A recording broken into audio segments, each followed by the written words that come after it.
बिस्मिल्लाहिर्रहमानिर्रहीम। अस्सलाम वालेकुम। सनशाइन में आप सबको खुशामदीद। और आज मैं लाई हूँ बहुत मज़े की रेसिपी। और जैसे कि आपको आइडिया हो ही गया होगा, लेकिन इसके बारे में बताने से पहले मैं आपको ये कहूँगी कि अगर आपको मेरी रेसिपी पसंद आ रही है तो आप मेरे चैनल को सब्सक्राइब कीजिए ताकि मेरी आने वाली हर नई वीडियो सबसे पहले आपको मिले। तो चलिए चलते हैं रेसिपी की तरफ। आज मैं बना रही हूँ करेले और चने की दाल की मज़े की रेसिपी। और इसके लिए मैंने आधा किलो करेले लिए हैं और साथ ही साथ इनको मैंने मैंने इनके छिलके रिमूव नहीं किए, बल्कि दरमियान में से हाफ कट करके तो मैंने इनको इन पीसीज में काट लिया। अच्छा, साथ ही साथ मैंने एक दरमियाने साइज़ का प्याज लिया, अदरक लहसुन पेस्ट दिया 1-1 चम्मच, और साथ ही आधी चाय की चम्मच ज़ीरे को भी साथ ही कूट दिया। टमाटर मैंने एक बड़ा लिया, और साथ ही साथ मैं कसूरी मेथी इस्तेमाल करूँगी क्योंकि मेरी दाल सब्ज़ी जो होती है वह कसूरी मेथी के बगैर बिल्कुल नामुकम्मल होती है। और साथ ही साथ ये जो है पिसी लाल मिर्च 1.25 चाय की चम्मच, और साथ हल्दी ली है मैंने आधी चाय की चम्मच, और सूखा धनिया पाउडर 1 खाने की चम्मच। तो ये तो हो गया इंग्रेडिएंट। साथ ही मैंने रेसिपी का काम स्टार्ट कर दिया है।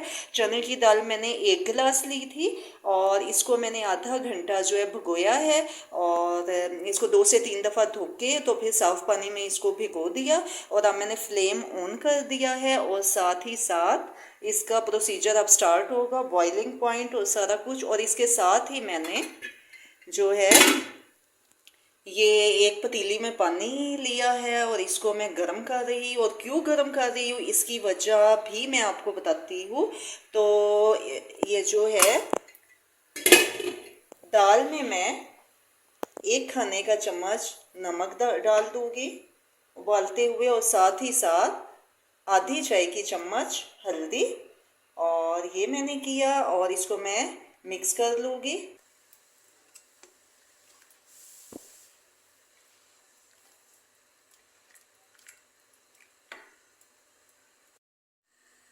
और इस रेसिपी में आपने कोई लंबा चौड़ा काम नहीं करना, जैसे कि करेलों को पहले काटा जाता है, छीला जाता है, फिर पीसीज में काट के इनको फिर नमक लगा के रखते हैं धूप में आधे से 1 घंटे के लिए, 2-2 घंटे के लिए। ऐसा कुछ भी नहीं है, बल्कि ये बहुत क्विक होगा। और इसमें जो मैं पानी उबाल रही हूँ उसमें मैं 1 चम्मच नमक डाल दूँगी और आधी चम्मच हल्दी डाल दूँगी।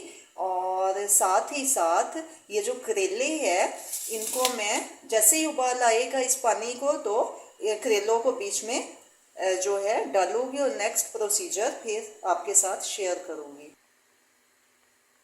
और ये दाल के पानी को उबाल आ रहा है, बस 2 से 3 दफ़ा लाने के बाद मैं आंच इसकी लो करके इस ढक्कन दे दूँगी। और साथ ही साथ जो है ये पानी जो है करेलों के लिए जो मैंने रखा है उसमें भी उबाल आ रहा है। इसमें मैं थोड़ी सी 1/4 चम्मच पिसी लाल मिर्च डाल लूँगी और फिर इसको हिला दूँगी। तो ये हो गया। और अब मैं करेलों को उबाल आने पर इस पानी के अंदर डालूंगी। किनारों पे कुछ उबाल आना शुरू हुआ है।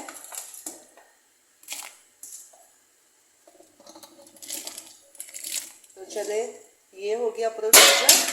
अब जो है मज़ीद 3 से 4 उबाल आने तक मैं करेलों को इस पानी में पकाऊंगी। और अब आप सोच रहे होंगे कि इसकी वजह क्या है, आखिर ये कौन सा प्रोसीजर है। तो इसकी वजह ये है कि ये जो करेलों में कड़वाहट होती है, और बहुत से लोग इस वजह से नहीं खाते कि कड़वे है करेले, तो उनके लिए ये स्पेशल है कि इस करेलों में कड़वाहट नहीं रहेगी इस प्रोसीजर के बाद और फ्राई करने के बाद।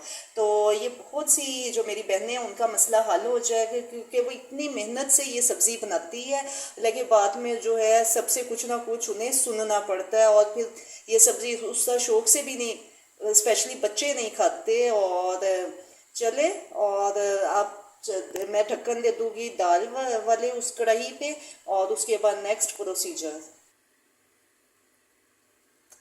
और ये जो है करेले जो मैं बॉइलिंग वाटर में जो इनको पकाना है उसकी में जो मैंने ये हल्दी और नमक मिर्च डाली है वो मैंने इसलिए ऐड की है ताकि करेलों के अंदर तक इन तीनों चीज़ों का फ्लेवर रहे, क्योंकि जब मसाला तो बनेगा ही उसमें दाल भी ऐड होगी, बॉइल्ड दाल, और साथ ही साथ जो करेले है उसमें फ्लेवर्स का अंदर तक एब्जॉर्ब होना बहुत ज़रूरी होता है। तो कुछ काम यहाँ से हो जाएगा और कुछ काम मसाला कर देगा और मिक्सिंग।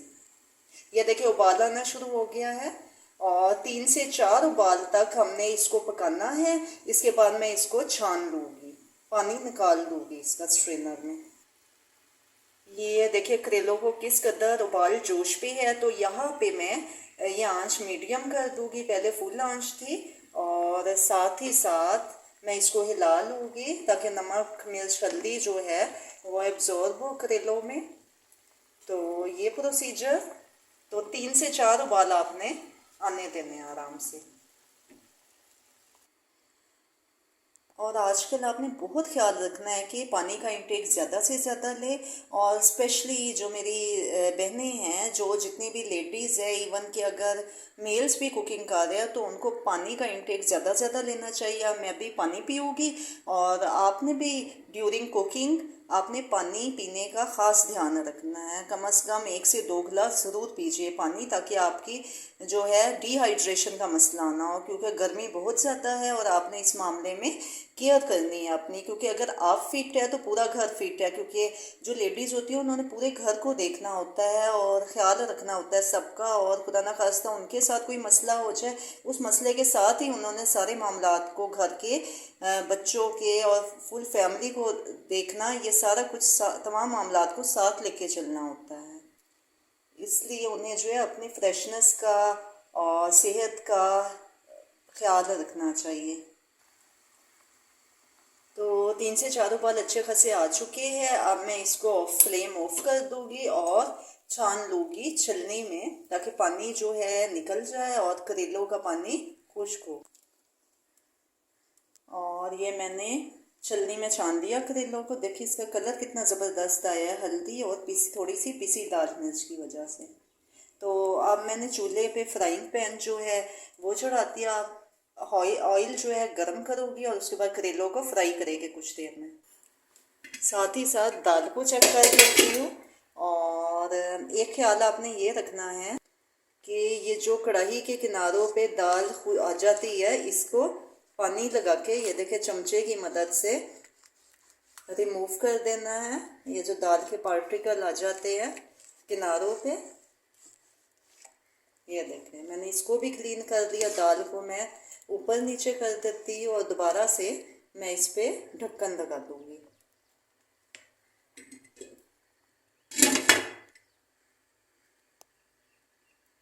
और दाल की जो आंच है वो मैं जो है मैंने लो रखी हुई है।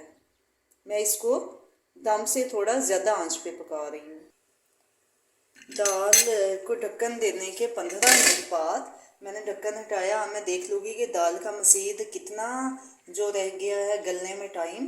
तो साथ ही साथ मैंने फ्राइंग पैन में जो है फ्राइंग पैन को फ्लेम पे रख दिया, फ्लेम ऑन करके, क्योंकि मुझे अब करेलों को फ्राई करना है। तो अब दाल जो है इसको मैं हिला दूँगी एक दफ़ा अच्छे से, और साथ ही साथ मैं ये चेक कर लूँगी। दाल जो है सिर्फ थोड़ी सी अब रह गई है गलने में, जो है टाइम जो है इसका और सॉफ्ट होने में। तो अब मैं इसको ढक्कन लगा दूँगी मज़ीद 10 मिनट के लिए, और साथ ही साथ मैं अब करेलों का काम स्टार्ट करूँगी। ऑयल जो है वो गर्म हो रहा है और मैंने फ्लेम हाई कर लिया, लो पे मैंने ऑन किया था अभी। तो अब मैं जो है करेलों को इसमें जैसे ही फ्लेम जो है बॉइलिंग पॉइंट पे ले आएगा ऑयल को, तो मैं इसमें करेले ऐड कर दूँगी। चले मैं अब मज़ीद के सारे की ऐड करूँगी। करेलों को मैं 2-3 शिफ्टों में फ्राई कर लूँगी। ऊपर नीचे कर लूँगी। मैंने ऑयल जो है खाना पकाने का 1.5 चमचा लिया है और इस ऑयल में मैं करेलों को अच्छे तरीके से फ्राई करने के बाद मसाला भी इसी ऑयल में बनाऊँगी। एक्सेस ऑयल अगर ज़्यादा हुआ तो वो निकाल लेंगे। करेलों को फ्राई करते हुए ऊपर नीचे करते रहना है। देखिए कलर कितना खूबसूरत आ रहा है और ये देखिए करेलों का कलर भी बहुत बदल गया है और ये जैसे श्रिंक हो जाते हैं और मिकदार में भी ऐसे फ्राई होके जैसे कम कम लग रहे हैं। तो आप इनको मैंने 10 मिनट तक फ्राई करना है मीडियम फ्लेम पे और फिर मैं शिफ्ट कर दूँगी दाल वाली कढ़ाई में। तो इतना टाइम हो चुका है जितना मैंने आपको मेंशन किया। अब मैं इन्हें कढ़ाई में ऐड कर दूँगी, दाल वाली कढ़ाई में।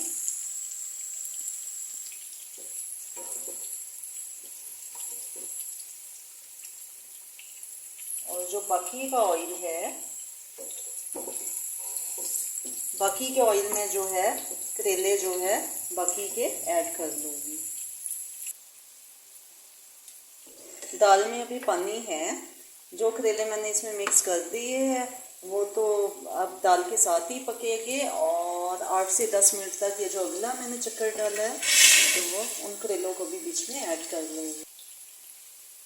करेलों और दाल को मिक्स करने के बाद जो पहली शिफ्ट में मैंने करेले इसमें डाले हैं, मैं दाल का चूल्हा जो है फिलहाल ऑफ कर दूँगी और ढक्कन दे दूँगी।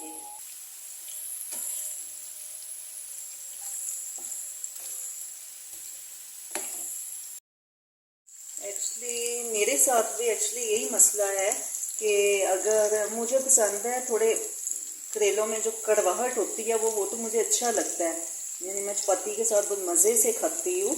लेकिन ये है कि जैसे बच्चे हैं या बड़े वो उसका शौक से अगर ज़रा से भी कड़वे करेले हो ना तो वो नहीं खाते। तो इस वजह से मैं उस तरीके से सिर्फ अपने लिए बनाती हूँ और इस तरीके से मैं सबके लिए बनाती हूँ। तो और ये बहुत अहम टिप है, ये जो बॉइलिंग वाला है ना, बॉइलिंग लेवल पे आप करेलों की कड़वाहट काफ़ी हद तक 70% उससे ख़त्म हो जाती है। 30% जो थोड़ी बहुत रह जाती है वो इनको फ्राई करने से।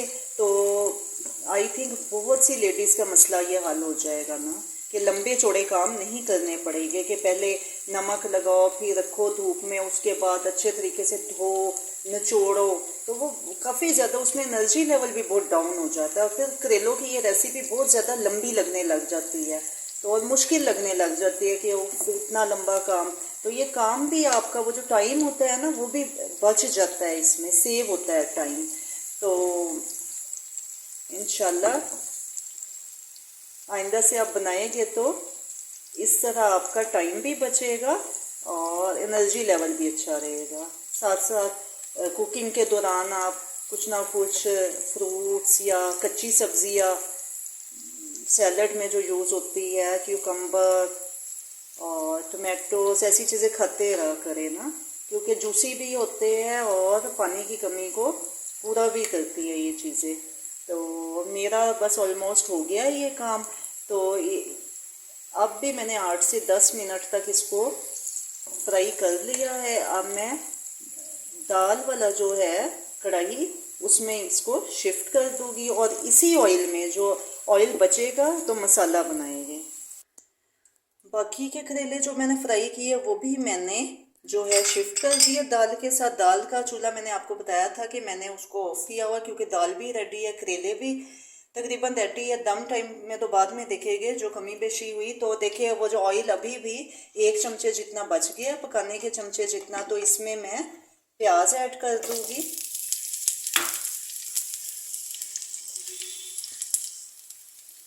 और प्याज को मैं लाइट ब्राउन करूँगी। मैंने एक प्याज बिल्कुल दरमियाना प्याज जो है वो मैंने लिया और इसको मैंने बारीक काटा है। तो इसको मैं फ्राई कर लूँगी, लाइट ब्राउन होने तक मैं इसको पकाऊँगी और फिर इसमें बाकी के स्पाइसेस और टमाटर ऐड करते हैं। तो प्याज हो रहा है ब्राउन। तो अच्छा, ये रेसिपी बहुत कम टाइम लेती है, मैक्सिमम मुझे 1 घंटा ही लगा क्योंकि मुझे दाल को खुले पानी में पकाना था और करेलों का काम तो फ़ौरन से ही हो जाता है, तो सारी तैयारी में, कटिंग में, हर चीज़ में। तो ये चीज़ें आप पहले ही, जैसे मसाला बना रही हो तो ये चीज़ें अगर पहले ही आप तैयार रखिएगा तो झटपट हो जाएगा, आपको फील भी नहीं होगा, टाइम भी बच जाएगा। और ये जो वीकेंड्स होते हैं इस पे बहुत से और काम भी होते हैं ऑफ कोर्स, तो उनको भी करना होता है, घर बाहर ग्रोसरीज के काम भी होते हैं, कुछ शॉपिंग भी निकल आती है, कोई ऐसी चीज़ें जो लेना जो होता है कंपलसरी होता है। तो इस तरह से आप जो है इजीली सब कुछ मैनेज कर सकते हैं, कुकिंग भी और हर चीज़ ना। अब जो है और साथ ही साथ जो है वीकेंड पे टाइम इतना बच जाना चाहिए कि आप अपनी चीज़ जो है सारे अंदर बाहर के घर के काम भी कर ले, कुकिंग भी कर ले, और फिर आपको फैमिली के साथ टाइम गुजारने का एक चांस भी मिले ना। तो यही 2 दिन होते हैं, बल्कि कुछ लोगों के 2 वीकेंड छुट्टियां होती है वीकेंड पे, और कुछ होते हैं जिनको सिर्फ सैटरडे की होती है। तो फिर उसी लिहाज से अपनी रूटीन्स बनाएं, घर के छोटे से छोटे काम से लेके बड़े जो होते हैं काम, उन सब की जो भी प्रोजेक्ट आपके सामने होता है उसको खुश उसलूबी से अंजाम दीजिए। तो चलिए, आप प्याज जो है ब्राउन, लाइट ब्राउन बस होने ही लगा है, तो इस स्टेज पे आके मैं इसमें टमाटर ऐड कर दूंगी। टमाटर के साथ इसको मिक्स किया, फ्राई किया अच्छे तरीके से, और साथ ही साथ मैं इसमें अदरक लहसुन पेस्ट डाल दूँगी। ज़ीरा तो ऑटोमेटिक ही डल गया क्योंकि साथ ही मैंने इसको पीस लिया था कुंडी में। ये काम हो गया।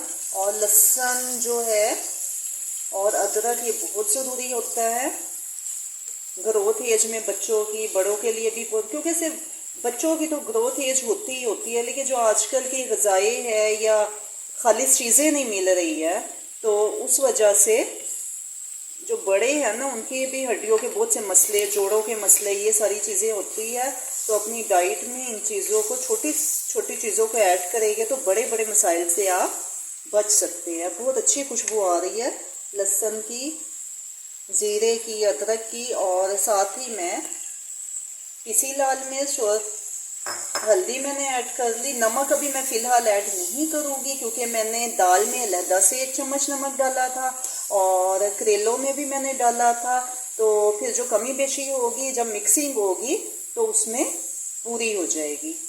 तो ये जो रेसिपी है, अब मैं ऐसे करूँगी कि ढक्कन लगा दूँगी इस पर,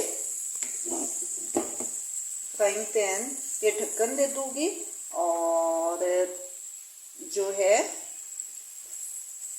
हल्का सा इसे छट्टा दूँगी। जो मैंने अदरक लहसुन और ज़ीरे को कुंडी में पीसा था, तो उसमें थोड़ा सा पानी डाल के तो मैं छट्टा दे दूँगी, और साथ ही छट्टा देने के बाद मैं, जैसे ही उबाल आता है, मैं इस पर 5 मिनट के लिए ढक्कन दे दूँगी ताकि टमाटर भी सॉफ्ट हो जाए और प्याज भी गल जाए अच्छे तरीके से। तो भून लेंगे मसाले को, और उसके बाद बाकी का प्रोसीजर। तो ये अच्छा खासा उबाल आ गया है, इसको अच्छे तरीके से हिला के तो मैं ढक्कन दे देती हूँ। 5 मिनट बाद चेक करेंगे इसको। फ्लेम में मीडियम टू लो कर रही हूँ। तो 5 मिनट के बाद मैं चेक कर लेती हूँ कि ये देखने में इतना सॉफ्ट लग रहा है, टमाटर भी और प्याज भी, मसाले भी अच्छी तरह, बहुत अच्छी खुशबू आ रही है। तो अब मैं इसमें इस स्टेज पे आके धनिया पाउडर डाल दिया मैंने, और मैं इसको अच्छे तरीके से मिक्स कर लूँगी। साथ ही साथ मैं इसको मज़ीद 4 से 5 मिनट भूनूंगी। और मैंने दूसरा जो करेले का और दाल का जो काम है उसका मैंने हल्का सा चूल्हा ऑन किया हुआ है, अभी अभी किया है। तो मैं दाल और इसको करेलों को मिक्स कर रही हूँ। साथ ही साथ मैं नमक भी चेक कर लूँगी और कुछ नमक उसमें मैं डालूँगी। एक चौथाई चाय की चम्मच नमक मसाले में ऐड करूँगी।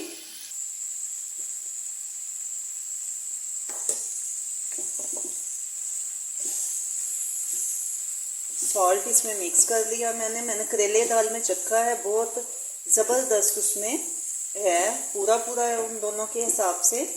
तो ये मसाले में ऐड होना ज़रूरी होता है, जो कमी बेशी हुई चेक कर लेनी होती है एंड में, जो आपको पसंद हो अकॉर्डिंग टू योर टेस्ट। मज़ीद 2 से 3 मिनट भूनूंगी ताकि टोटल टाइमिंग 4 से 5 मिनट हो जाए मसाला भूनने की।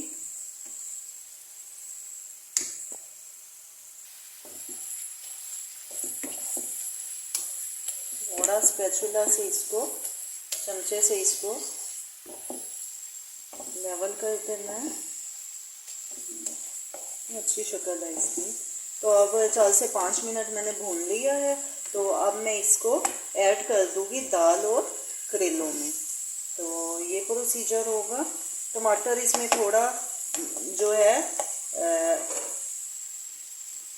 बहुत ज़्यादा घुलने भी नहीं चाहिए, और क्योंकि टमाटर की वजह से इसको बहुत ज़्यादा जो है ये लुक वाइज भी अच्छा लगेगा ना। तो कुछ मैंने इसमें डाल के, तो जो एक्सेस ऑयल है अजाफी ऑयल, तो दाल और करेले डाल के तो मैं दोबारा से कढ़ाई में शिफ्ट कर दूंगी। मसाले को मैं झटपट से मिक्स कर दूंगी। ये देखिए टमाटरों की जो रंगत है ना, तो वो सामने नज़र आनी चाहिए, इंडिविजुअल भी नज़र आएगी, अलग-अलग कलर जैसे इसका। ये नहीं कि बिल्कुल ही वो मसाला ऐसा हम बनाएंगे प्यूरी टाइप हो, नहीं, ये इस तरीके से जो है करना है। मिक्सिंग हो गई है। अब जैसे ही ये अब हीटअप होता है तो मैं 5 मिनट के लिए दम पे रख देती हूँ, ताकि सारे मसाले दाल और करेलों में अच्छे तरीके से एब्जॉर्ब हो जाए। और अब दम से पहले मैं कसूरी मेथी मैंने इसमें ऐड की और इसको अच्छे तरीके से एहतियात से हिला लूँगी। देखिए दाल भी किस कदर दाना दाना बनी है और बहुत ज़बरदस्त। करेलों का मैंने चेक किया, ज़रा भी कड़वाहट नहीं है इनमें ना। तो बस आधे से 1 मिनट तक इसको मैंने हिलाया और अब जो है इस पर ढक्कन दूँगी। फ्लेम में बिल्कुल लो कर चुकी हूँ। जैसे चावलों के दम में हम लोग लो फ्लेम रखते हैं, और ढक्कन दे दिया इस पर और 5 मिनट तक। और ये देखिए करेले दाल की फाइनल लुक है ये। और आप ज़रूर बनाइएगा और मुझे बताइएगा कि आपको कैसी लगी। टेस्ट वाइज भी, लुक वाइज तो है ही अच्छी, और खुशबू क्या कमाल की है इसकी। और आप जो है, मैं तो बस खाने लगी हूँ खाना। और आप अपना बहुत ख्याल रखिएगा, चैनल देखते रहिए, और रेसिपीज़ अच्छी लग रही है तो लाइक और शेयर कीजिए, सब्सक्राइब कीजिए। इंशाल्लाह किसी यूनिक रेसिपी के साथ दोबारा होगी। टेक केयर, अल्लाह हाफिज़।